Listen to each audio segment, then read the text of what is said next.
I don't think people realize, I certainly didn't realize until very recently just how manipulated this is. Um, Especially after Jake Barber. I mean, as you mentioned, I interviewed David Grush exclusively in 2023 for national TV in the United States and brought his story to public attention. And I had already been working and talking to Jake Barber for some time as well. And I never really expected to get Jake over the line because he was working in the program. He literally is prepared to testify and has done under oath to the Congress that he has firsthand witnessed the recovery and done it personally of non-human craft, technology from another planet, from another realm. And he has testified to the truth and the authenticity of that claim. And moreover, as he told me in his original interview, he would prove it by basically creating what he's called Skywatcher, which is now trying to replicate what he witnessed inside the program. But even when somebody like Jake went public, there was still that stigma and taboo. And I couldn't understand why there was such a mainstream media disengagement, such a pushback. And I've been a national security reporter for a major newspaper here in Australia. And so I know the way it works is, especially at the time, for example, of the most recent Iraq war in 2002, 2003, I was briefed by our intelligence community and told that there were weapons of mass destruction in Iraq. And if I had departed from that script that we were being given, that, as it turned out, was a completely false and disingenuous, untrue script, I would not have been invited back to any future intelligence briefings by the chief of the intelligence service or the head of the Defense Intelligence Agency that I was talking to. And that's what's going on for the New York Times, the Washington Post, the Boston Globe, the Philadelphia Inquirer, the Baltimore Sun. All of the great newspapers of the United States have national security reporters who know that if they, forgive my vulgarity, but if they do the wrong thing in their nest and upset their sources, they're going to burn their sources. And so you don't cover stories that they don't want covered. So I've seen that. I've seen that up close, and I've spoken to national security reporters on major newspapers and major TV networks in the United States who often ring me and lament the lack of freedom that they have to cover stories. And I've actually been fed stories by other journalists in the mainstream media who are telling me that they're either too frightened or unable to run particular stories because they just won't be allowed to run them by their editors. The other thing that I've realized, as well as that ongoing disinformation operation that's run essentially by the Pentagon and the intelligence community to protect this secret, I was, for the first time, made aware by people who are very, very clever computer geeks of the way that I was being targeted by Twitter bots that are fake Twitter accounts. And so I was just floored after I did the Jake Barber interview by how much negative stuff there was, accusing me of being a self-aggrandizing journalist doing this for the money. I was a grifter.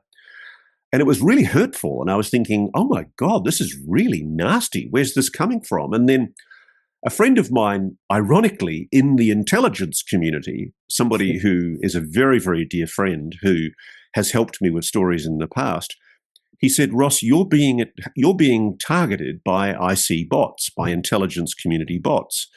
And he even sent me the IP address for some of these bots that he'd installed a Trojan on a couple of the Twitter accounts. And they went back to a location in Virginia, which we now know is an agency of the National Air and Space Intelligence Center, NASIC, which is part of the American intelligence community. I became aware that there is systemic targeting of people who cover this issue. I saw it for myself, by the way, with David Grush, that when I interviewed David Grush, David had been completely upfront with me about all the bad things that had happened in his life. And one of the things I'd asked him to tell me about was how he'd suffered a mental breakdown after the suicide of one of his closest friends. And David had threatened to kill himself, and he'd been hospitalized into a mental hospital where he received treatment for severe depression. And to his great credit, David had actually volunteered this to me. I guess he was very used to doing intelligence vetting. I was merciless with him when we did the checks, and he volunteered this to me. And I'm so pleased that he did, because unfortunately, a tame lickspittle journalist from the national security area of journalism in the United States was leaked by two people from the CIA the details of David Grush's mental breakdown. And they used this to try and discredit him. And it kind of blew up in their face, because the moment that they ran that, I went, well, actually, David volunteered that to us. We weren't going to mention it unless somebody raised it, but we didn't think anybody would actually want to raise it. But seeing you have, here it is, and this is what David told us.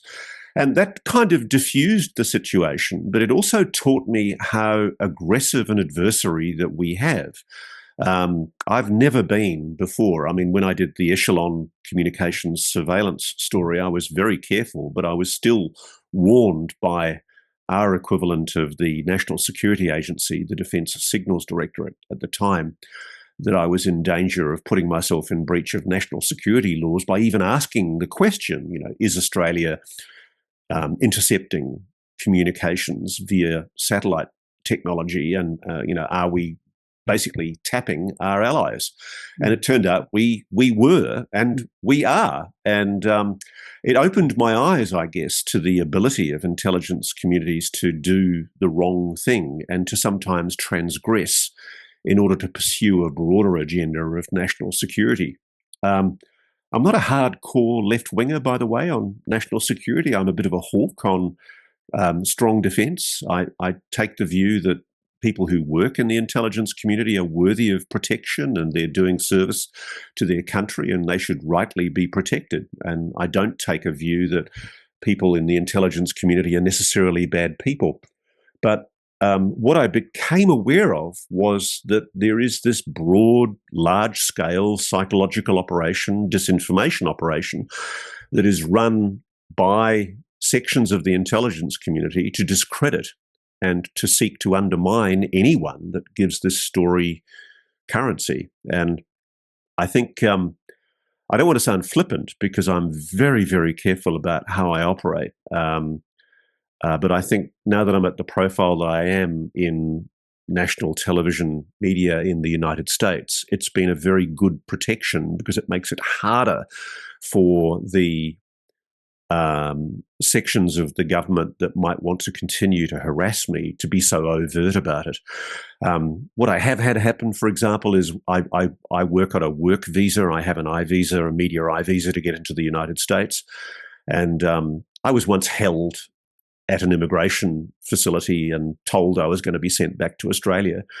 And so I did a fake live cross. I ignored their entreaties that I not use my mobile phone, and I went, "Oh, hi, NewsNation? Yep, sure, I'm live in 10. 10, 9, 8, 5. Okay, live in 3.